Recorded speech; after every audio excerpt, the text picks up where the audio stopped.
Alright everybody, until my ND filter comes, I might just have to run this at an odd ISO, so if this looks like crap, I apologize. But everybody though, for the folks, what is going on?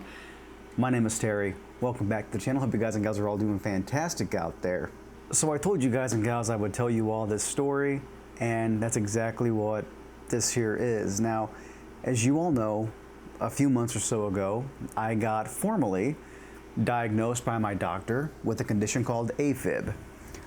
It's not really anything life-threatening unless you leave it, unchecked, if you're not on medication, blood thinners. Like, the AFib itself isn't necessarily dangerous, but it's the long-term side effects of AFib that can cause problems. Like, over years and years of having it untreated, it can cause blood clots, it can cause heart failure, it can cause strokes, cardiac arrest, heart attacks, all that jazz, you know what I mean? And truth be told, I didn't even know I had it. A little while back, I would say maybe a year or so ago now, my father was actually in the hospital for a completely unrelated thing. He's totally fine. He's totally fine. It's fine now. But the doctor there told me that, oh yeah, and we've noticed because the stress that your dad's body is under, he's developing AFib, or he's going into AFib, so we've gave him some medication for that. And I was like, oh, well, what's that? Oh, it's just an irregular heartbeat, like palpitations, skipping a beat, just all that stuff, kind of. I'm really like, Eli 5 stuff with that. But I was like, oh, okay, well, that's good you're taking care of it, Doc. I appreciate that. And I guess because the stress that I was under, my Apple Watch, of all things, went off one night whenever I was here at home and my dad in the hospital. I was kind of having admittedly a panic attack. I noticed that my heart was kind of racing, and I noticed it was skipping beats, and sure enough, ding, ding, ding, ding, my Apple Watch went off. Hey, we've detected some AFib.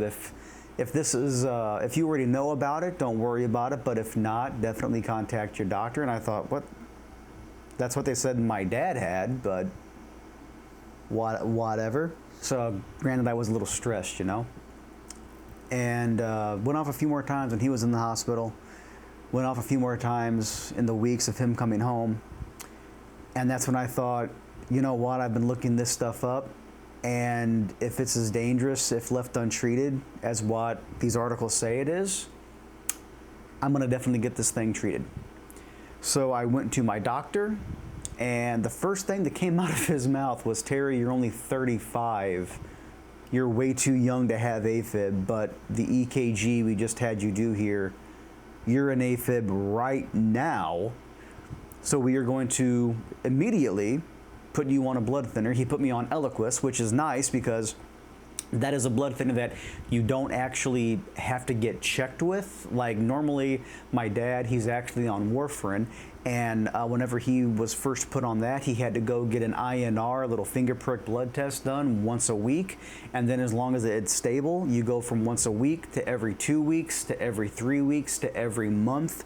And now sometimes he's going every couple of months to get it checked, you know what I mean? Because his body's used to it. His blood thickness from the blood thinner is stable. And now he can go every month or 2 months. It's just up to the doctor's discretion, you know what I mean? But with the one I'm on called Eliquis, you don't need to get it checked at all because it works a completely different way from how warfarin works. And another cool thing is that I don't have any kind of like dietary restrictions. Normally with a drug like warfarin, you have to be careful with any kind of leafy green vegetable or any dark green vegetables because of their rich vitamin K content. And apparently warfarin works by interfering with the way your body absorbs vitamin K. So if you have too much spinach, for example, it can actually make your warfarin not work as much. You can counteract that by eating spinach or any kind of leafy green vegetable more steady to where you would have to take more of your warfarin. But that's something you got to talk with your doctor and adjust your diet accordingly. But anyway, folks, I digress. Sorry, moving on. My doctor immediately gave me a cardiologist in the same hospital, and shout out to St. Elizabeth in Shiloh, Illinois. I cannot say enough good things about the team there. They are absolutely phenomenal. The people at Prairie Cardiology, just amazing team. My cardiologist there is absolutely fantastic. He was also my surgeon, but we'll get to that in a minute. Now, On top of the blood thinner, they also put me on a medication called metoprolol, and it's a beta blocker. And for the first few months, it was fine, totally fine. I was still having AFib, so my cardiologist also put me on an arrhythmic drug called flecainide. We'll get. I'm having flashbacks, y'all. Long story short, everybody, metoprolol is a beta blocker that can control your heart rate to where it will sometimes quite literally put a hard cap at how fast your heart will beat. There were times whenever I was on this drug that I would go to the gym and I literally couldn't lift the weight I always lift because the drug wasn't allowing my heart to beat hard enough or fast enough to actually fuel me through a workout, which of course is a good thing because it's literally doing its job, but also I want to bench press, you know what I mean? And it was really preventing me from doing that. And then on top of that, the flecainide, it's an arrhythmic drug. So the thing with an arrhythmic drug like flecainide, it is a very, very, very powerful drug. And if you're not used to it, or even if you are used to it, it can either work or it could make you go into AFib. It can make your heart rate spike. It can make your heart rate go too low. Luckily, mine never went low. It always shot up. And it's kind of funny because the way that I would always tell my other half about this is that the flecainide, if I was in AFib, whenever I took it, it would speed my heart rate up to 150 beats per minute, but then it would come back down and I would also be out of AFib. So I guess it was making my heart beat faster to try to get it into a normal rhythm, what they call a sinus rhythm. And after that, after it came back down, 9 times out of 10, I was actually out of AFib. So that's great. But walking around with 150 BPM for 3 hours straight, it's like, is anybody else dizzy or is it just me? It was not fun, okay? Now, back to the whole metoprolol thing, okay, guys? It is a good drug. It's literally been prescribed for years, if not, I believe, decades now, for heart patients, for people that have AFib. I believe it's also given to people that have heart failure. And that's another thing too, guys, just real quick. If you ever get diagnosed with AFib, that automatically does not mean you have heart failure. That scared the living hell out of me. I'm not gonna lie, it truly did scare the living hell out of me. But fast forward here a little bit, I had an ECG done and my heart's totally fine, normal size, totally normal ejection fracture to where your heart is actually pumping the normal amount of blood at the normal rate that it should. My heart is totally healthy, so I don't got to worry about that. But I know some people on Reddit, on the AFib Reddit, they get diagnosed, oh, my doctor said I have AFib, does that mean that I have heart failure? No, it does not automatically mean you have congestive heart failure. It's okay, trust me. But for the first few months of being on it, it did its job. It was great, I was feeling great, my AFib was basically gone. I had a few episodes whenever I would drink alcohol, but that's just because alcohol is in fact a huge trigger for AFib. It's why I actually haven't had an actual drink in 3 months now. But just to get rid of all of it, just why risk it, right? But y'all, this is gonna be very embarrassing for me to admit, but there were some side effects with metoprolol that hit me so hard and so fast, I did not know what it was. I truly did not know what it was. And the biggest thing for me was that well, I'm gonna just put it all out there in case somebody might be experiencing the same thing. The thought of intimacy, it disgusted me, which is weird. Just, yeah, and that's the first thing I noticed. The second thing was I sort of kind of felt numb. Wasn't happy, wasn't sad, but I was an extreme jovial nonchalance that I just didn't really care about anything. You might notice it now, but I've gained about 30 pounds back of the 45 pounds that I lost a couple years ago. I stopped going to the gym. I ate whatever I wanted. I gained all this weight back, but I'm in the process now of losing it all again. I did it once, I can do it again. But yeah, you know, but the hardest thing for me was the whole lack of intimacy thing, because I didn't want my other half to think that I didn't want that. It's just that I literally couldn't bring myself to do it. Even if I wanted to, I just couldn't do it. Like, I literally could not make myself do it. And it was at that point that I actually contacted my cardiologist, and I was like, hey, I've read that this is an actual legitimate side effect with this. Could I try coming off of it?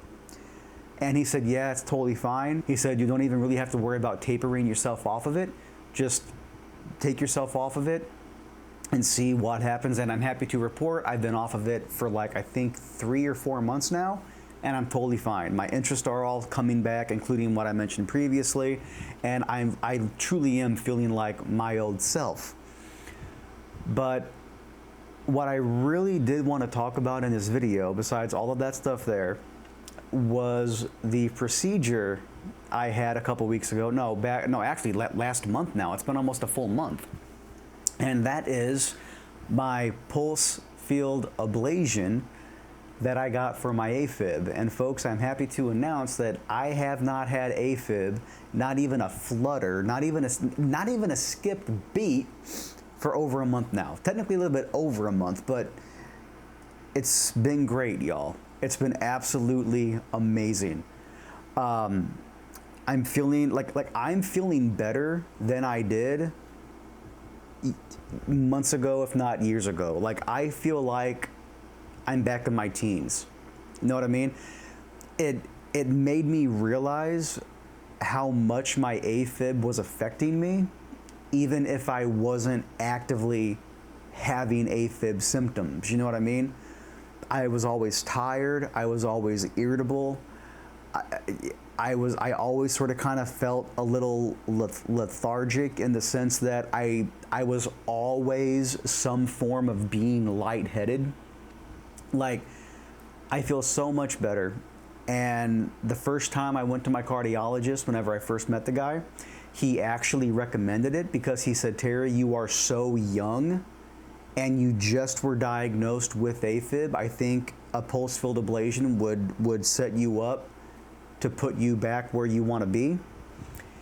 And admittedly, I was very scared. I mean, like, it's a surgeon literally zapping me internally inside of my heart. You know what I mean? Like, why wouldn't that scare me, you know?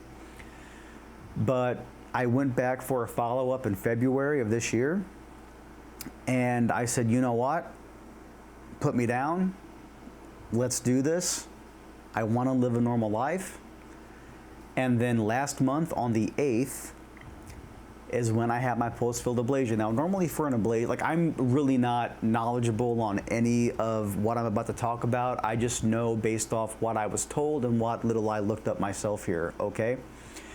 Now, normally for an ablation, there's 2 staples. There is a cryoballoon ablation, to where they, you know, go up through incisions inside of your groin on, you know, either side here. Or I think on both sides for all these, but they go up through a vein, go into your heart, and then they use a very, very, very cold balloon to go up against those veins inside of your heart that are misfiring. You know what I mean? And then it kills off the heart cells that way.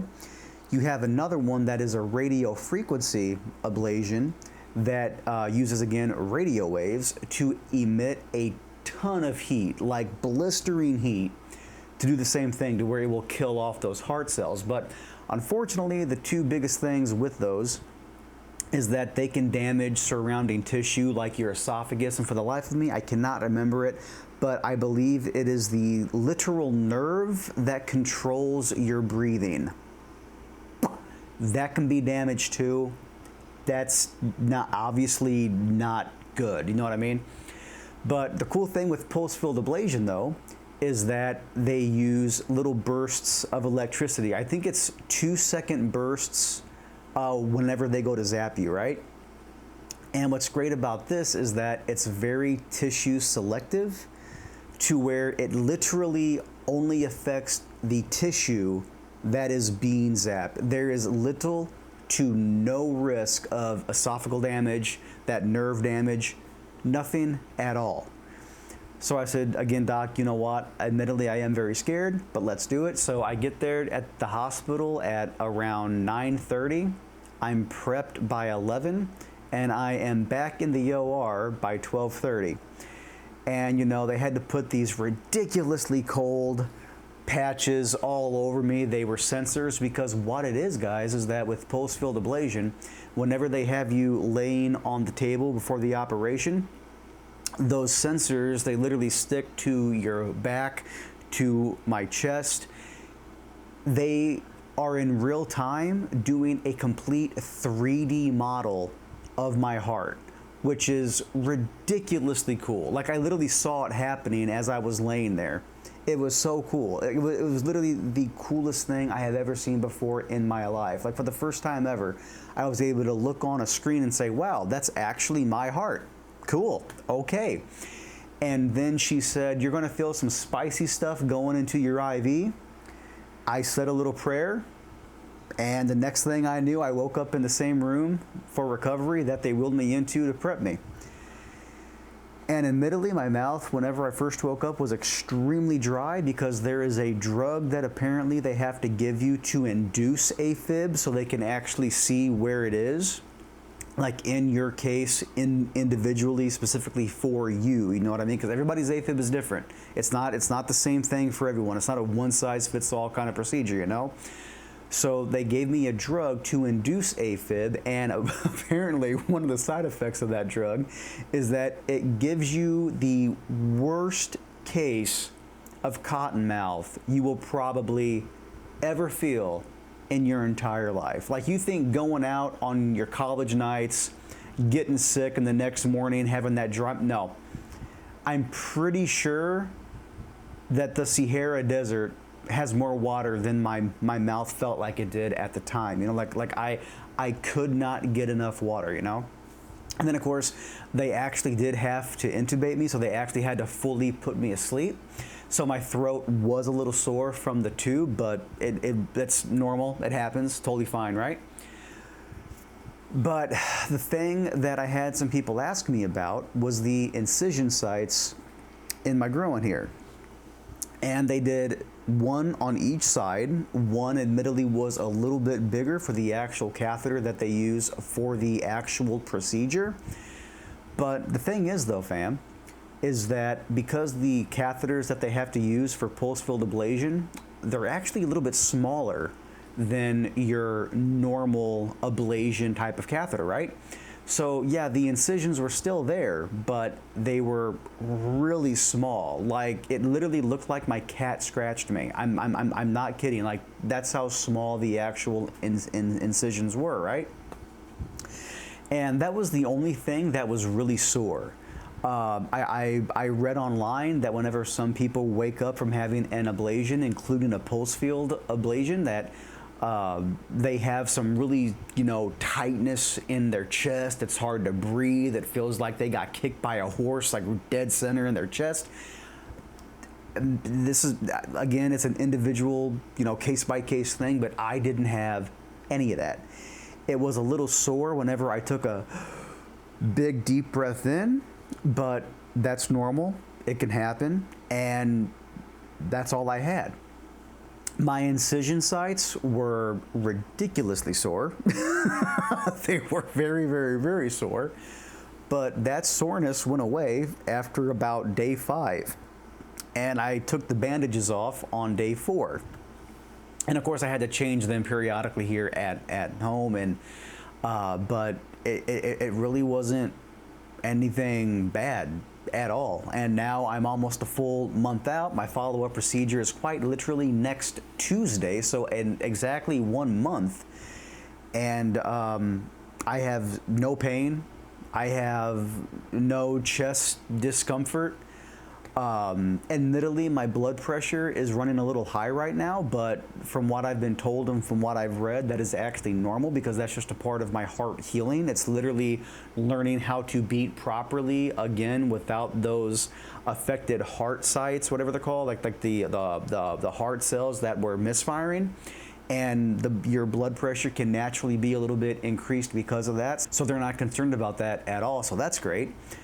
But as far as any like long-term side effects, as of right now, knock on wood here, I don't have any. I have no pain. Like I said at the beginning of this video here, y'all, like I haven't even had a skipped beat. Like I haven't had any AFib, I haven't had any, palpitations or anything like that. I feel like my old self, and I actually really regret waiting to get the procedure, because if I would have known I would have felt this damn good now, I would have gotten it day one, the first day when I met my cardiologist. By the way, y'all, my cardiologist was also my surgeon. Like, how cool is that, right? And the fact that my doctor was my surgeon, it meant that he knew me. It meant that he knew my specific case, and he knew exactly what I needed to feel better. You know what I mean? And just again, y'all, shout out St. Elizabeth Prairie Cardiology, Shiloh, Illinois. I love you guys and gals. Y'all are amazing. All of my nurses, wonderful, wonderful people. Like, they knew I was nervous as hell. They were cracking jokes. Like, it was a great time, y'all. Like, it was a great time. It really was. And I genuinely mean that. Like, yeah, the recovery hurt. I was sore for the first week or so. I couldn't even lift like anything heavier than a gallon of milk, for obvious reasons, y'all. And here's the funny thing too, right, guys? That's not for your heart. That's for, like, from what they told me, that's not necessarily for your heart. That's for the incisions, so they don't open up. You know what I mean? Which I thought was actually amazing. I was like, oh yeah, I can't lift a lot because I gotta keep my heart rate down. It's like, oh no, like, that's just for the incisions. Like, your heart is actually very healthy and your heart is okay. You're gonna have about a 3 to 5 month blanking period to where your heart will progressively heal more and more and more over that time, but your heart is healthy. I was like, oh, okay, so just don't lift a lot right now? Yeah, just don't lift a lot. Just got to keep your incision sites clean, make sure they don't open, and you'll be good to go. And that's truly, like, exactly how it went. Like, it's so weird, y'all. Like, I was sort of kind of expecting to come on here and have like a really dramatic surgery story, but to sum it all up, guys, everything could not have went better. Could not have went better. I'm feeling fantastic. I'm already eating again in my calorie deficit. I'm doing sort of kind of like a dirty keto, carnivore, whatever you want to call it, and I'm really looking forward to seeing these new results again. If I did it once, I can do it again. I know I can do it again. But everybody, for real though, y'all, this past month has been a whirlwind. I've received so many messages, comments, concerns about my health, how I'm doing, where I'm at in my recovery, and y'all, it means the world to me. It truly does. You guys and gals are incredible, and I can't believe I sat here for dang near 30 minutes talking about this with you guys, but I'm gonna go and head out of here. It's like almost 3 a.m. my time. I'm gonna go get some sleep. But for real though, y'all, I can't say this enough. Thank you guys and gals. I love y'all so much, and I'll see you all in the next one.